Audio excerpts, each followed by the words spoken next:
Et bonjour tout le monde.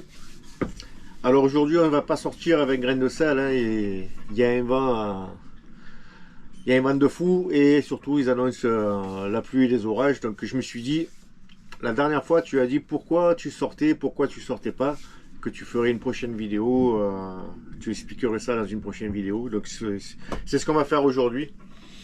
Je vais vous expliquer les pourquoi et les comment je sors et je sors pas, et ainsi de suite. Je me suis préparé une liste de questions parce que c'est pas naturel pour moi de parler comme ça devant la caméra. Ça va pas être facile de tout expliquer. Donc, comme il y a souvent des questions qui reviennent pourquoi ceci, pourquoi cela, et je les ai pas notifiées, je les ai un peu en commentaire, je les ai sur le ponton, elles reviennent au travail, en famille. Voilà, donc je me suis notifié toutes ces questions et on va en discuter de vive voix.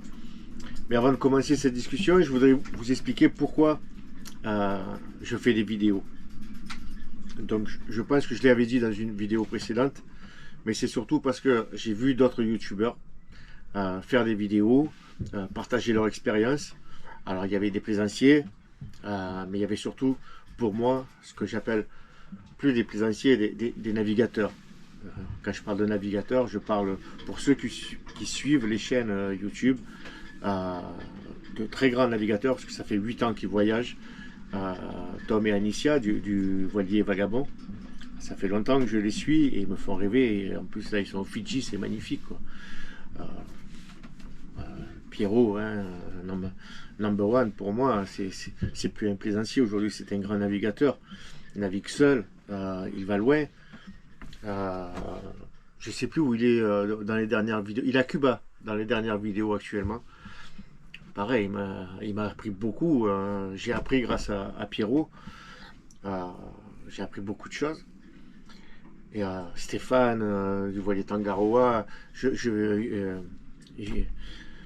les comment il s'appelle, des plaisanciers qui sont en train de devenir des grands navigateurs aujourd'hui. J'ai une pensée pour Gilles du Voilier Audin. Voilà, tous ces gens-là me font rêver. Moi aujourd'hui je me considère comme un plaisancier, je ne suis pas un navigateur, hein. Moi je ne sais pas ce que c'est que faire 2 nuits de nave seul. J'en ai fait une pour aller en Corse et j'étais pas seul, j'étais avec la cousine, donc je me considère pas comme un grand navigateur. Aujourd'hui je suis un plaisancier, j'étais un plaisancier moteur. Aujourd'hui je suis un nouveau plaisancier à la voile depuis 5 ans. Donc j'ai acquis un petit peu d'expérience à la voile, mais je ne suis pas un grand navigateur, je suis un petit plaisancier. Je n'aurais pas la prétention, comme certaines personnes sur YouTube, n'ayons pas honte de le dire, je ne dirai pas son nom, mais le gars, ça fait 3 ans qu'il fait de la voile, moi ceci, moi cela, moi j'ai bien réussi mon mouillage, moi j'ai fait ci, moi j'ai fait ça. Alors, j'avais prévu de zapper, et puis finalement ils me font tellement rire que finalement je les regarde.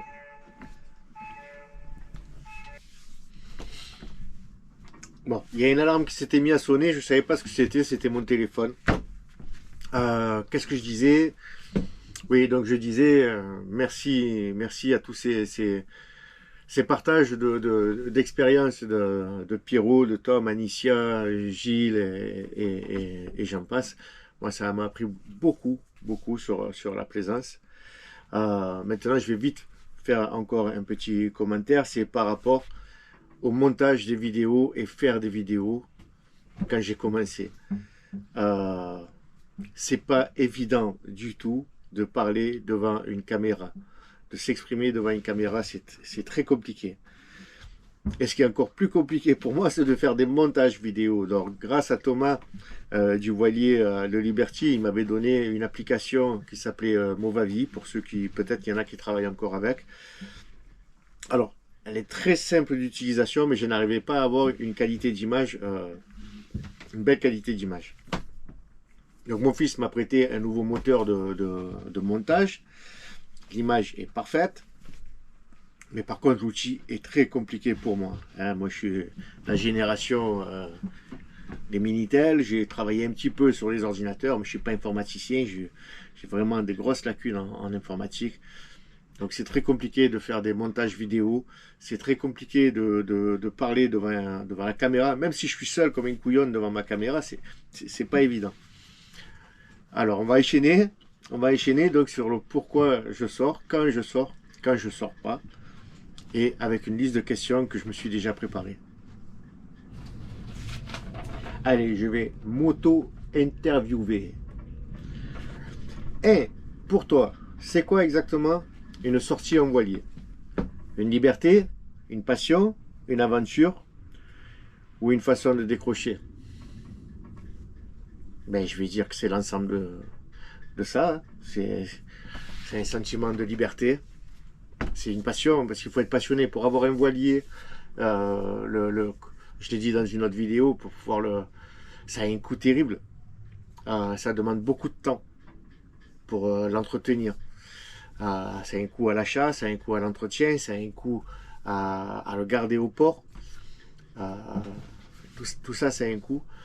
Et il faut avoir beaucoup de temps. Si vous n'avez pas de temps, c'est pas la peine. Une aventure, ouais, chaque sortie est une aventure pour moi. C'est toujours une aventure. Une façon de décrocher, carrément. Carrément. J'ai un avion, j'espère que ça va pas trop couper le son. Ah oui, carrément. Moi, je sors du boulot. Je fais pas une vidéo à chaque fois que je suis sur mon bateau. Heureusement, d'ailleurs, sinon je serais à 2000 vidéos.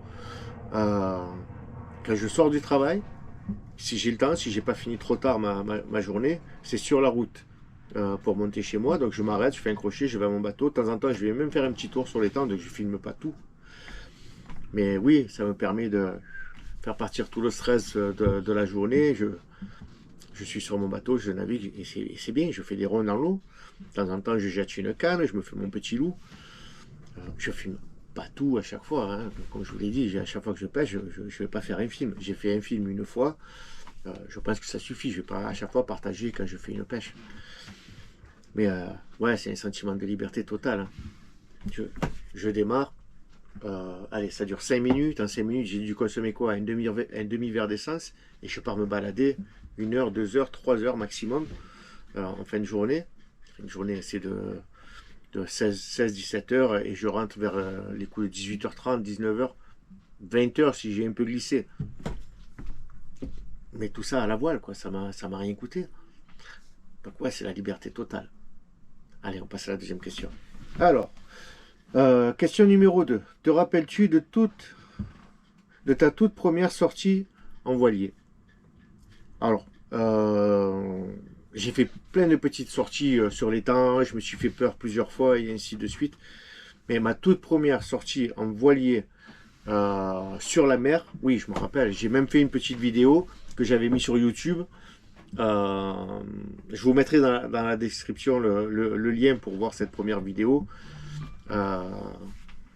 Ouais, je me rappelle, j'avais pas été loin, j'avais été jusqu'à Carreau, je crois. J'ai fait l'aller-retour dans la journée parce que ça prend beaucoup de temps d'aller en mer en partant du port de Berre. Ça me prend, suivant le vent ou la vitesse de déplacement, peu importe, ça me prend entre 1h30 et 2 heures pour rejoindre Martigues. Encore 45 minutes pour traverser le canal de Caronte, hein, pour rejoindre Port-de-Bouc et l'embouchure pour aller sur la mer Méditerranée. Déjà, rien que là, allez, on va arrondir, ça prend 3 heures. Ça me prend 3 heures et il faut respecter les créneaux pour entrer et sortir.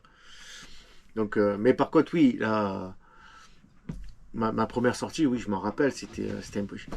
J'étais assez fier de moi. Pourtant j'ai passé des milliers d'heures sur la mer avec mes anciens bateaux, mais ce n'était pas des voiliers. Et là, je me déplaçais sur la mer, au gré du vent, avec mon voilier, je voyais d'autres voiliers, je voulais absolument leur faire la course, voir si j'allais réussir à aller plus vite que eux et ainsi de suite. Si j'avais bien fait mes réglages, c'était mes premiers réglages vraiment fins sur la mer, dans la houle avec le voilier qui suit la houle avec le vent. Ouais, je m'en rappelle, c'était un moment marquant. Allez, on va passer à la troisième question. Alors, la troisième question.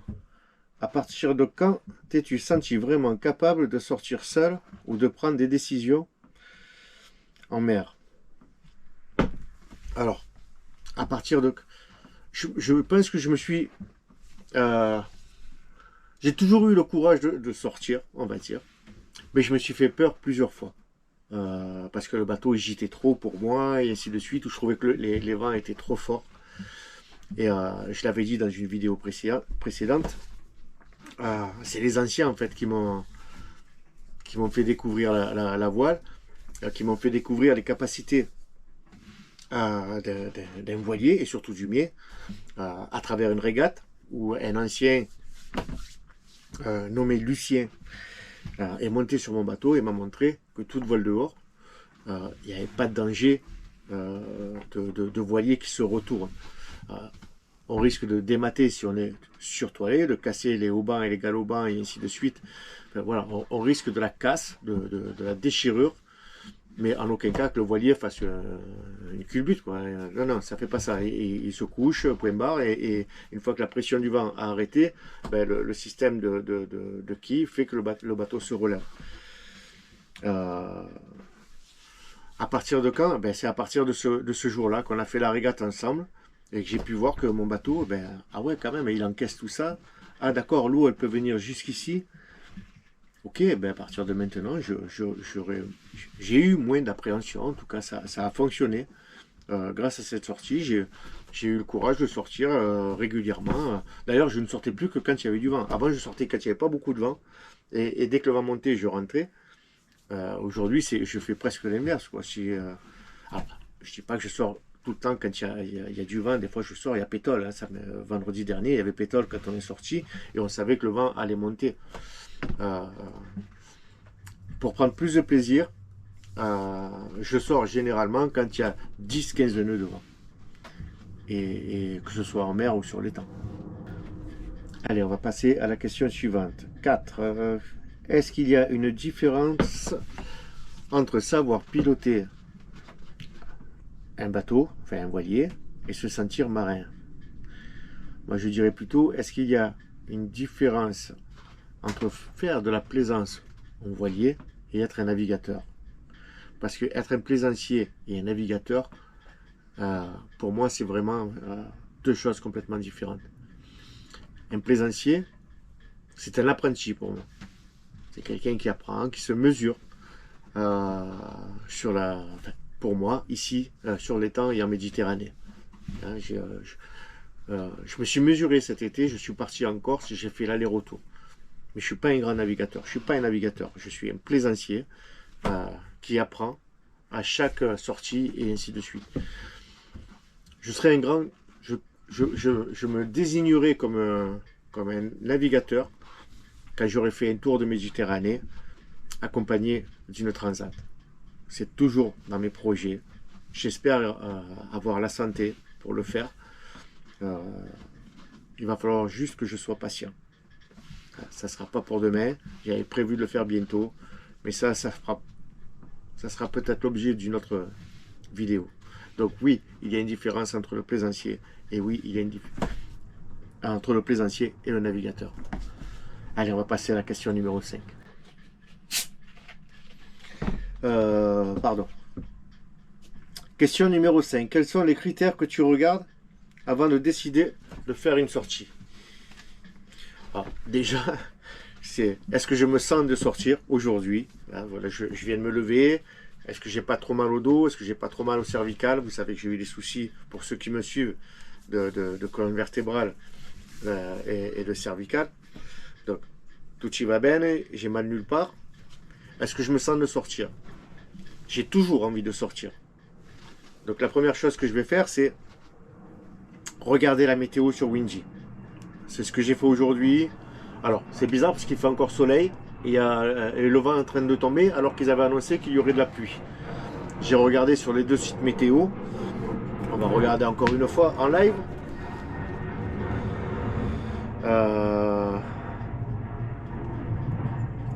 Alors, en live, ça donne quoi?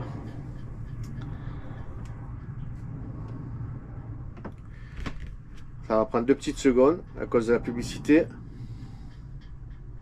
Hop là. Ici.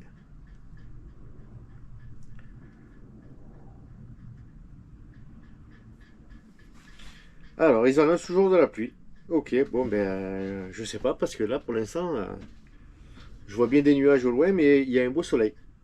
Mais par contre, il y a 29 à 32 nœuds de vent en rafale. On va rester ici, on va rien casser. Donc la question, c'était quoi? Quels sont les critères que tu regardes? Je regarde la météo. On ne part jamais sans avoir consulté la météo. On ne sort jamais sans avoir consulté la météo. Je n'ai pas d'autres critères. Il faut être en forme, et évidemment. Hein, on ne part pas avec un bras cassé ou avec le dos et en compote, sauf si on n'a pas le choix. Là, c'est pour, voilà, pour des raisons de sécurité. Je dois partir parce qu'aujourd'hui, la météo est bonne et il faut que j'arrive avant telle date à la maison parce que je dois reprendre le travail et ainsi de suite.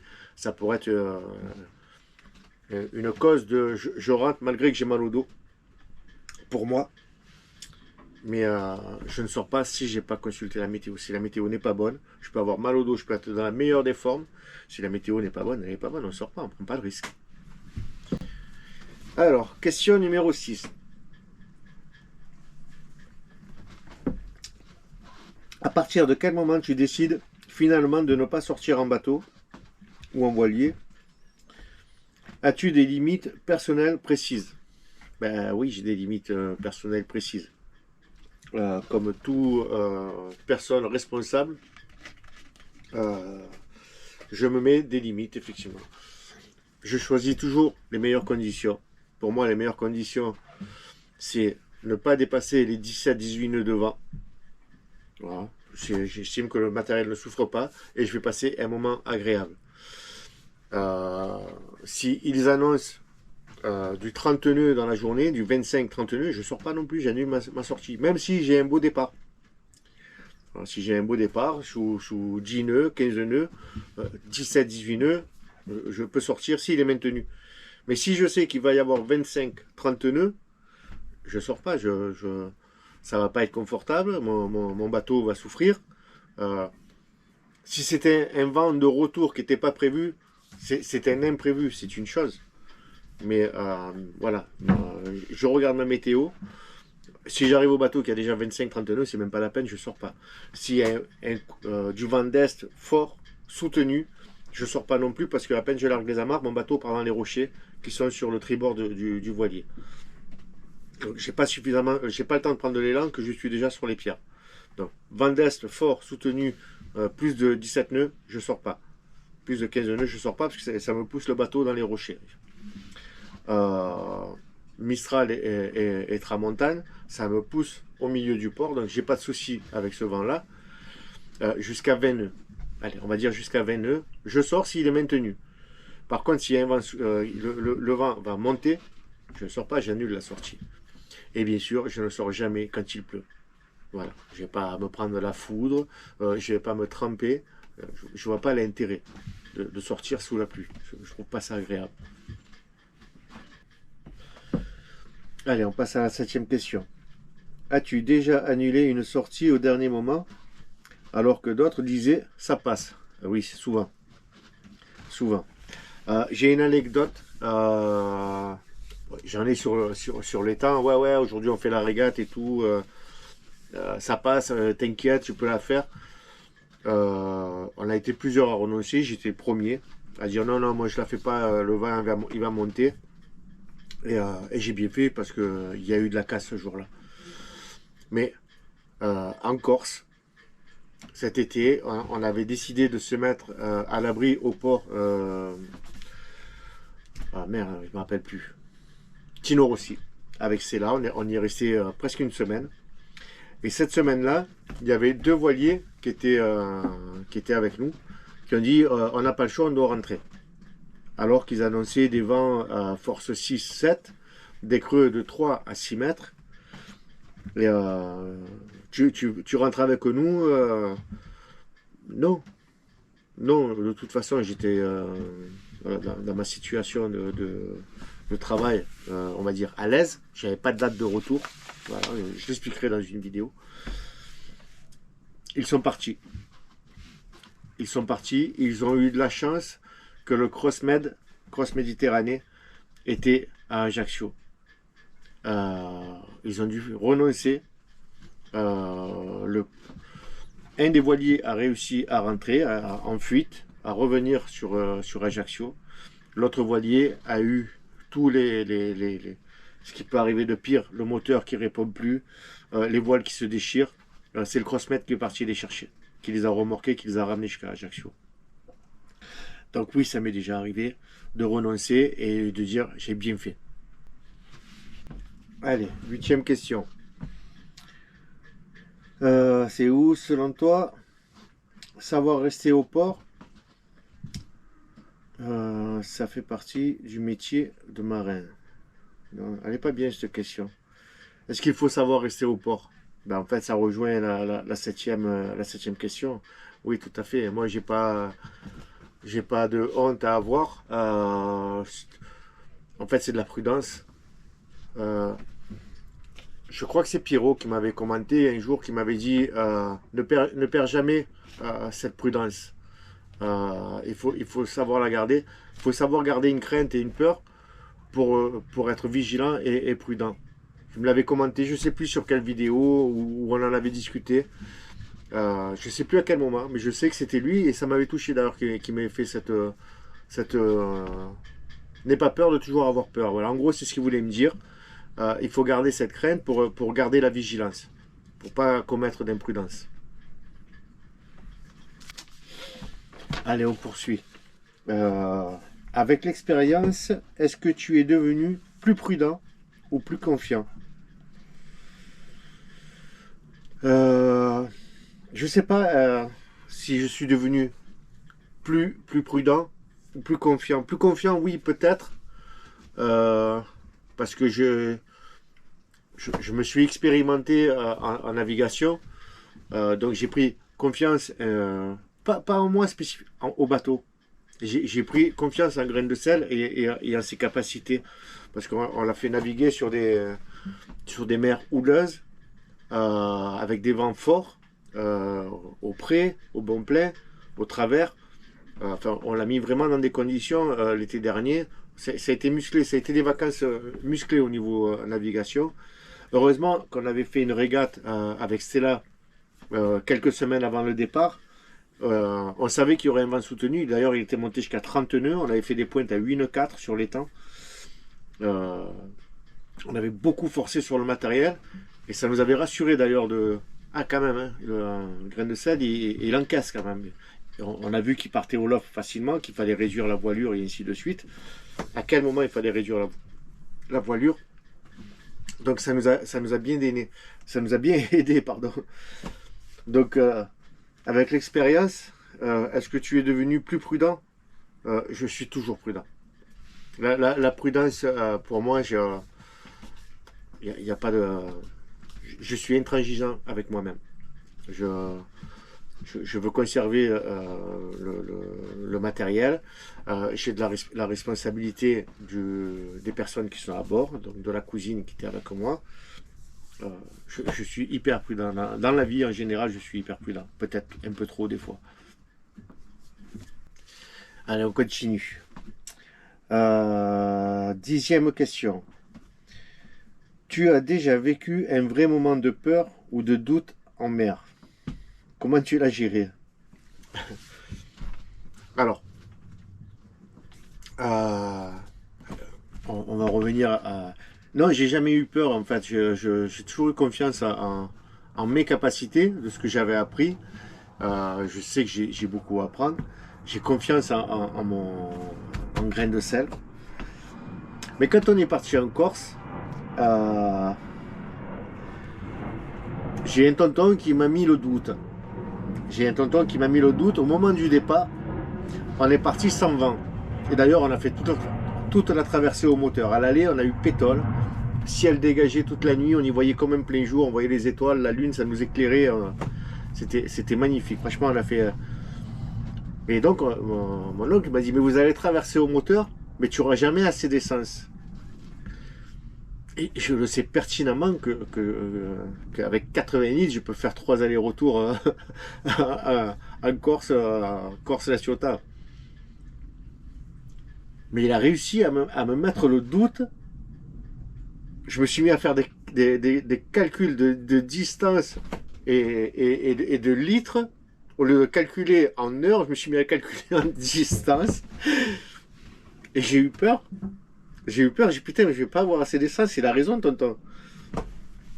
Et quand la cousine, au moment du quart, j'ai réussi à m'endormir pendant qu'elle avait pris le quart. J'ai réussi à m'endormir un petit peu. Et quand je me suis réveillé, c'est elle qui m'a réveillé. Elle m'a dit Pascal, ça y est, on voit la Corse. Et mon premier réflexe a été de regarder le niveau d'essence qui n'avait presque pas bougé. Forcément, on avait navigué 15 heures, donc on avait dû consommer 15-20 litres sur les 80 litres d'autonomie. Et c'est descendu, j'ai dit putain, j'ai réussi à me faire peur. Je me suis endormi en plus avec cette angoisse et je me suis réveillé avec cette angoisse. C'est le seul moment où j'ai eu peur.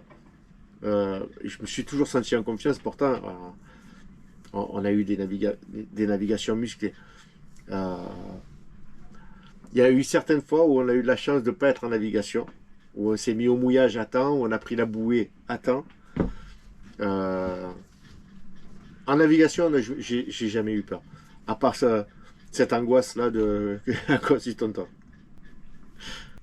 Allez, on continue. 10, 11. Quelle est aujourd'hui ta plus belle sortie ou ton meilleur souvenir en voilier?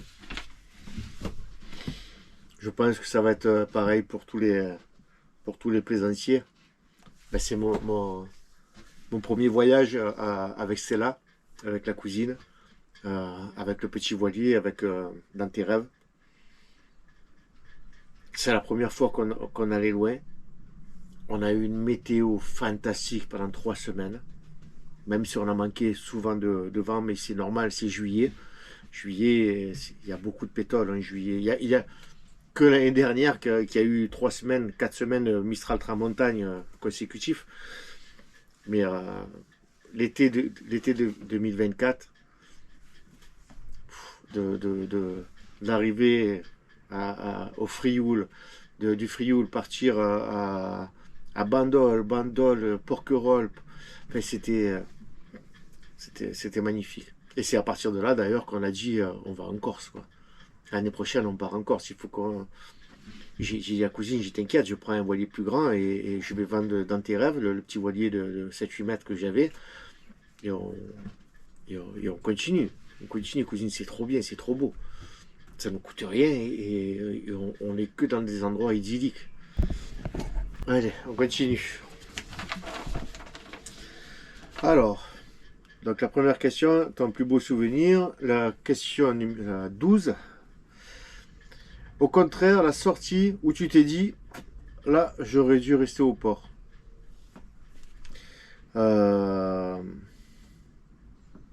J'ai pas de souvenir de ce genre de situation. Comme je vous l'ai dit, je suis hyper vigilant, peut-être un peu trop. Donc je me freine assez facilement. Je prends très très peu de risques. Donc j'ai pas ce mauvais souvenir. Ça m'arrivera forcément un jour. Mais du fait de ma vigilance, je n'ai pas rencontré ce type de problème. Non, je vois pas. J'ai beau chercher, je vois pas. Ben, on va passer à la question suivante. Question suivante. Tu crois qu'on idéalise un peu trop ta vie en bateau sur YouTube ou sur les réseaux? Crois-tu qu'on idéalise un peu trop la vie en bateau sur YouTube ou sur les réseaux? Je sais pas. Faudra poser ça la question aux viewers, là, ceux qui suivent. Je sais pas du tout. J'ai quoi des abonnés qui sont venus ici au port de Berre. En un an, j'en ai peut-être 4 ou 5 qui sont venus me voir personnellement pour me parler. On vous suit et ainsi de suite. J'ai même quelques anecdotes. La plus mignonne, c'est j'avais fait une vidéo où je parle de moi et de Michele, où je dis il faut profiter. Si on a, surtout quand on a eu des problèmes de santé comme moi et Michele, qu'on a eu la chance de s'en sortir, puisque Michele est en rémission et moi, malgré mes opérations, je suis debout, quoi, je suis pas invalide. J'ai des séquelles, mais je suis pas invalide. Donc j'ai dit dans cette vidéo, je dis de ne pas remettre à demain. Si vous êtes encore là, si vous avez envie de le faire, si vous avez les moyens de le faire, si vous pouvez le faire, faites-le. Voilà, ne remettez pas à demain, parce que demain, on ne sait pas ce qu'il y aura demain. Et suite à cette vidéo, il y a une dame qui est venue me voir pour me dire merci. Merci, mon mari a vu votre vidéo. Et il est sorti du lit, ça faisait 1 an qu'il se plaignait après ses opérations de je sais plus de quoi, si c'était une hanche, une prothèse, je sais plus. Enfin bref, il avait été opéré, une opération douloureuse, ça faisait 1 an qu'il se plaignait. Et elle m'a dit qu'après avoir vu la vidéo, il est sorti du lit. J'ai dit, ben, tant mieux si ça l'a aidé à sortir du lit. Elle m'a dit, ouais, mais maintenant il va acheter un voilier. J'ai dit, moi, je parlais de passion, de rando, de voile, de cheval, peu importe. Si vous avez envie d'une passion, ne remettez pas à demain. Mais lui qui n'était pas du tout un plaisancier, maintenant il va acheter un voilier. Donc elle m'a presque pas engueulé, c'était de l'humour, mais bon, elle me l'a quand même envoyé, quoi. Bon, on continue. On était où? Je me rappelle plus. Ah oui. Tu crois qu'on idéalise un peu trop? Voilà, c'était la 14. On va passer à la 15. J'ai utilisé mon IA pour le questionnaire. En fait, je lui ai dicté ce que je faisais, ce que j'avais vécu, comment c'était arrivé, les questions qu'on me posait régulièrement. Et je lui ai dit de m'établir une 20aine de questions. C'est pour ça qu'en fait je les lis. Hein, j'invente rien. C'est du spontané qu'on fait sur la vidéo. C'est l'IA qui m'a fait qui me fait cette interview en fait. Et moi je vous réponds avec mes réponses à moi. Là par contre il n'y a rien d'écrit. Hein. Donc la question numéro 15. Pourquoi à ton avis beaucoup de gens rêvent d'avoir un voilier mais sortent finalement très peu? Alors ça, c'est une question que je me pose moi aussi. J'ai des idées, mais je n'en connais pas. Je ne vais pas dire c'est pour ça. Je n'en sais rien du tout. J'ai vu plusieurs voiliers se vendre et être achetés plutôt. Voilà, il y a eu des transactions dans mon port. Il y a eu des transactions de voiliers. Les nouveaux propriétaires ne sont jamais là. Ne sortent jamais. Pourquoi? Je sais pas. Peut-être qu'ils ont acheté un voilier parce qu'ils estimaient qu'ils avaient le temps. Et puis finalement, comme je le dis souvent, il faut être disponible. On n'achète pas un voilier si on n'a pas le temps d'en faire. Ça sert à rien, c'est complètement inutile. Ça va vous coûter un pognon fou. Vendez-le. Si vous avez fait l'erreur d'acheter un voilier et vous n'avez pas le temps de vous en servir, mais revendez-le. C'est dommage, le voilier s'abîme en ne naviguant pas, le moteur, tout s'abîme. Tout s'abîme. Est-ce que ils ont peur? Je pense que certains doivent avoir peur.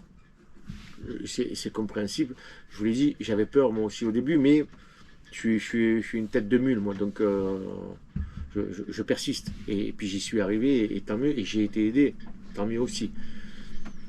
Pourquoi les gens qui rêvaient d'avoir un voilier les achètent? Il faudra leur poser la question directement. Voilà. Moi, je pense qu'ils ont vu grand et ils n'ont pas le temps.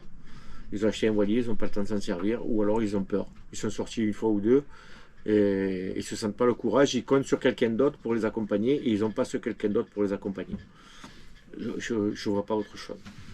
Mais il y a beaucoup trop. Alors là, je parle de voilier, mais c'est connu, hein, c'est connu. 80% de la flotte, 80 même 10% des flottes dans les ports, moteur, voile, ne sortent pas. Hein. Ne sortent pas, il y a énorme. Et 10% sont des bateaux ventous, c'est-à-dire qu'on n'a jamais vu les propriétaires. Les bateaux sont... Aujourd'hui, heureusement, ça s'est durci dans les ports. Les capitaines de port ont le droit de sortir les bateaux et de condamner et de faire ferrailler les bateaux. Là, aujourd'hui, il y a 3 bateaux non entretenus, et en plus, ils ne payaient même plus leur place. Donc, ils occupaient une place, ils ne payaient pas. On ne les voyait jamais, les propriétaires. Aujourd'hui, ils ont, je ne sais pas comment, mais des autorisations pour sortir le bateau et le faire ferrailler, quoi. Ça occupe des places. On se demande pourquoi. Il y a des gens qui attendent, qui voudraient faire de la plaisance. Sébastien a dû attendre 3 ans et il a la chance de n'avoir attendu que 3 ans, parce qu'il y a des gens qui attendent 10 ans pour avoir une place à l'eau, voire plus. Je ne sais pas pourquoi certaines personnes achètent des navires, voiliers ou moteurs, et ne naviguent pas. Moi, je pense qu'ils n'ont pas le temps. Ils ont prévu, ou alors c'est des rêveurs, ou des mythos. J'ai un voilier, j'ai un bateau, mais il a tel port. Voilà. Je sais pas, ça fait bien. Ouais, moi, j'ai un bateau dans tel port. D'accord, mais tu navigues pas, quoi. On va passer à la question suivante. Allez, on va passer à la question numéro 16. Ta compagne n'est pas forcément fan des longues navigations. Comment vous trouvez un équilibre entre votre passion en bateau et votre vie de couple? C'est vrai que ça c'est compliqué, et je pense qu'on est nombreux à avoir, je ne vais pas dire un souci. Ouais, c'est un problème pour moi, c'est un problème. Je préférerais qu'elle partage ma passion, mais c'est la mienne, c'est pas la sienne, et elle adhère pas. On s'est fréquenté, j'ai toujours eu des bateaux, moi, comme je vous l'ai dit, ça fait 35 ans que je navigue, et j'ai toujours eu des bateaux.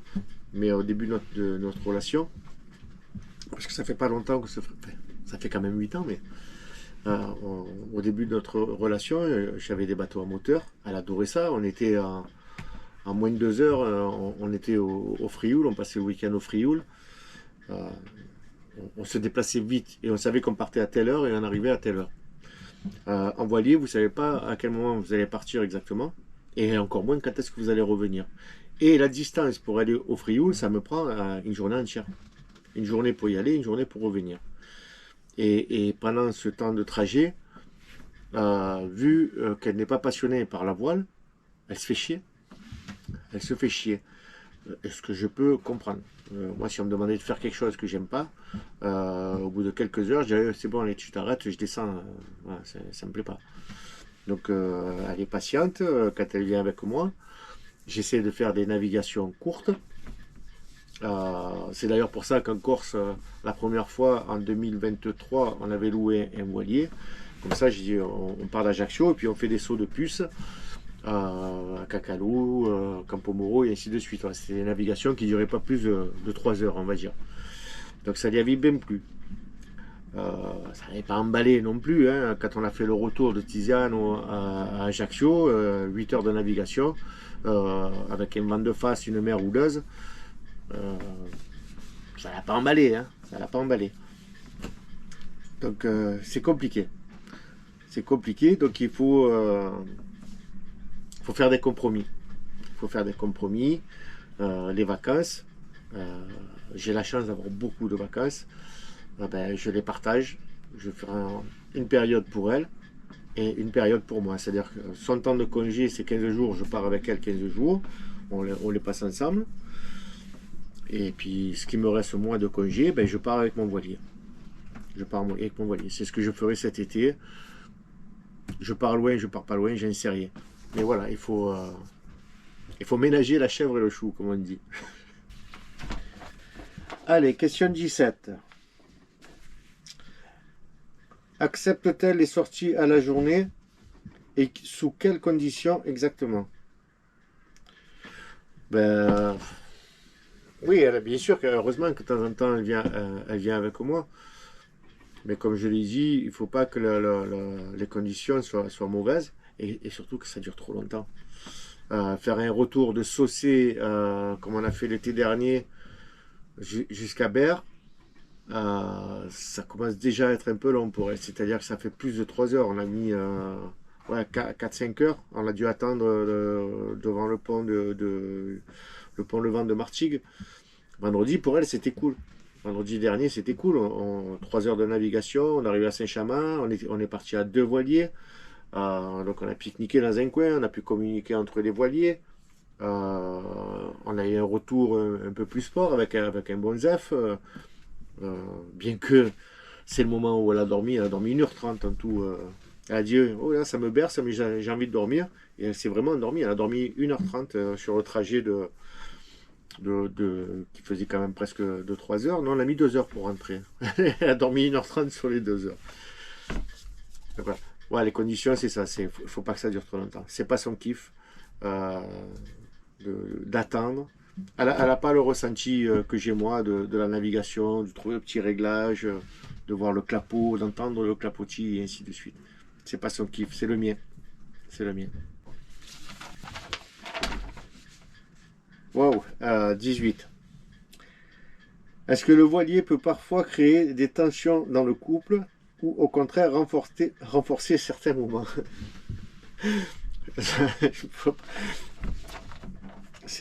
Non, ça crée plus de tension que ça pourrait renforcer au contraire renforcer certains moments.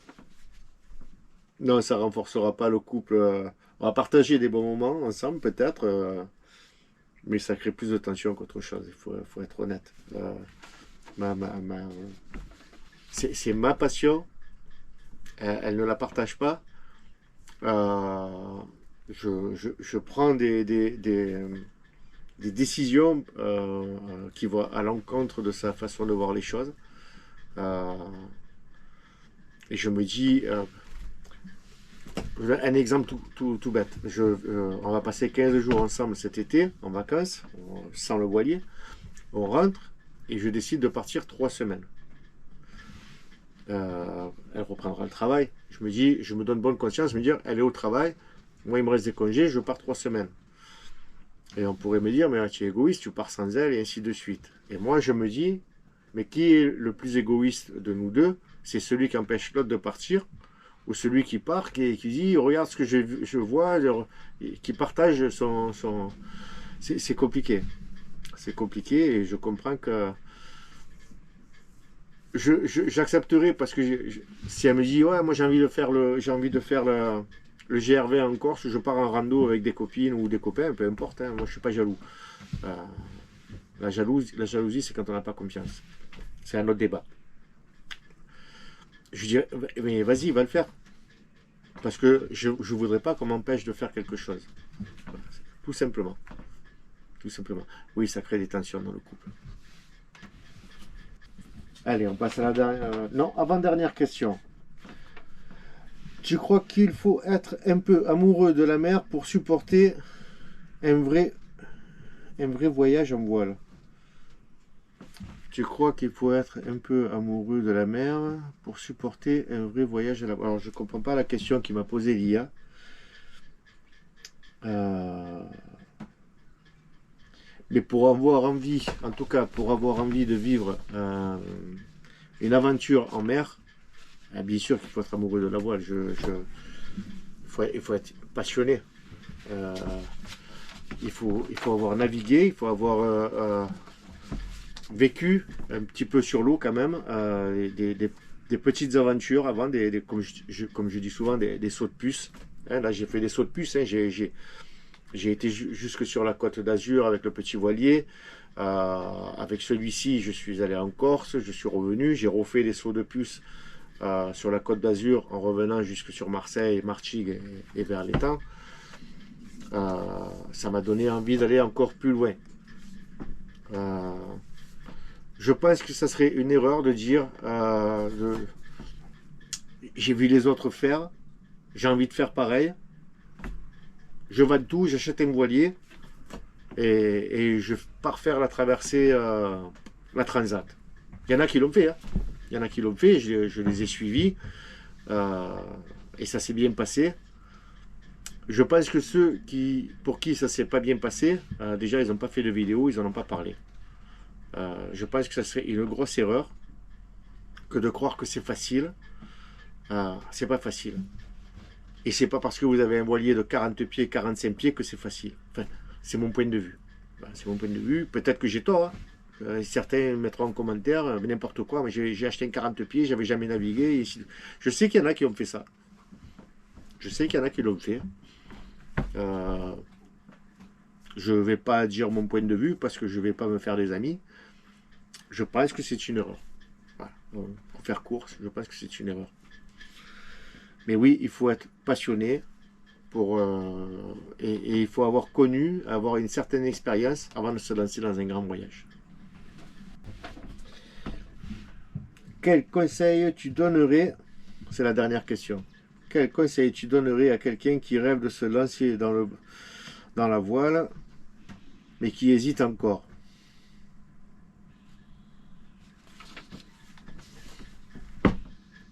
Je vais encore me répéter. Euh,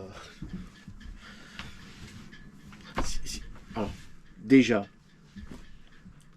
c'est quoi déjà la question? Quel conseil donnerais-tu à quelqu'un qui rêve de se lancer dans la voile, mais qui hésite encore? Il y a deux choses. C'est, est-ce que tu connais ou est-ce que tu as vu? Si tu connais, tu attends quoi? Tu attends quoi? Si tu as les moyens, si tu as le temps, si tu peux le faire, pourquoi remettre? Maintenant, euh, vous avez vu et ça vous a donné envie. Vous avez vu sur YouTube et ainsi de suite, vous avez vu des collègues, vous avez vu des gens avoir un voilier, vous voyez régulièrement des voiliers naviguer, ça vous donne envie. Mais il faut essayer d'abord. Il faut essayer d'abord. Je pense qu'il y a beaucoup de gens qui ont acheté.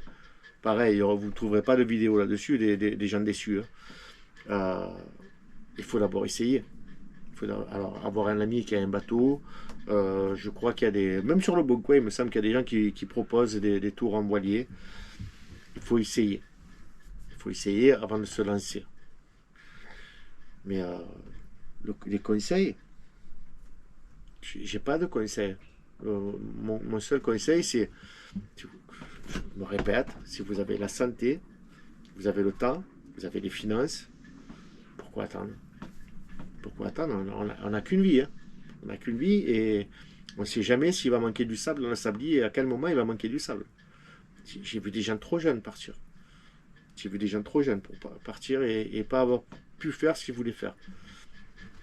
Alors, je ne peux pas partir vivre mon rêve, moi, aujourd'hui. Parce que j'ai pas fini ma carrière professionnelle, tout simplement. Je pensais avoir l'opportunité de pouvoir le faire l'année prochaine, faire la Grèce et l'année d'après faire les Antilles. Ma vie professionnelle a changé. C'est un peu compliqué à expliquer. Il va falloir que je patiente minimum 3 ans ou maximum 5 ans. C'est en cours de discussion, de négociation, voir quand est-ce qu'on pourrait me lâcher le plus tôt possible pour que je puisse vivre mon rêve. Mais le jour où je fais la quille, comme on dit, j'aurai déjà tout anticipé pour mon départ. J'ai ma quille, le lendemain, je m'en vais. Je n'attendrai pas. Si je suis encore là, si j'ai encore la santé pour le faire, je ne vais pas attendre. Je vais pas attendre. En attendant, je vais continuer à faire de la plaisance avant d'attaquer ce que j'appelle moi de la grande navigation. Je vais continuer la plaisance, je vais continuer à acquérir de l'expérience, continuer à me faire plaisir. Et puis voilà, si je peux, si j'ai la santé pour le faire au moment de la quille, je vais partir. Et toute personne qui a envie de se faire plaisir doit se faire plaisir. Il ne faut pas attendre, il ne faut pas remettre. Sauf si vous n'avez pas les moyens et si vous n'avez pas le temps. Voilà. Je pense avoir bien répondu aux questions, en tout cas sincèrement. Je remercie encore une fois tous les youtubeurs qui m'ont fait rêver. On n'en a pas parlé, mais je peux vite... Il y a la communauté des voileux. Il y a une communauté, on dialogue, on discute, on se voit, on se fait signe. Mais il y a une communauté aussi sur YouTube de la voile. Et je suis content d'en faire partie. Et il y a de belles personnes avec qui je suis en contact. Ça fait plaisir. Voilà. N'hésitez pas à commenter, à liker, à vous abonner. C'est gratuit. Je vais encore me répéter. Pour moi, c'est une grande satisfaction d'avoir des abonnés supplémentaires. Je suis à 850 peut-être, je ne sais plus. arrivé à 1000, normalement, je dois pouvoir faire du live. Moi, j'aimerais bien faire du live cet été. Prévenir la veille avec une petite vidéo short. Dire demain de telle heure à telle heure, je fais un live pour ceux qui veulent être là. Voilà, si j'arrive, mais pour ça, il faut que j'arrive à 1000 abonnés. Donc, n'hésitez pas à vous abonner. C'est gratuit. Je gagne pas d'argent à faire du YouTube. C'est vraiment un plaisir de partage. Donc, voilà. Certains l'ont fait avant moi. Ça m'a bien aidé. Et donc, j'en fais autant pour les autres. Et puis, parce que ça me plaît aussi de faire des petits montages, même si je suis pas très bon. Allez, au revoir, à bientôt.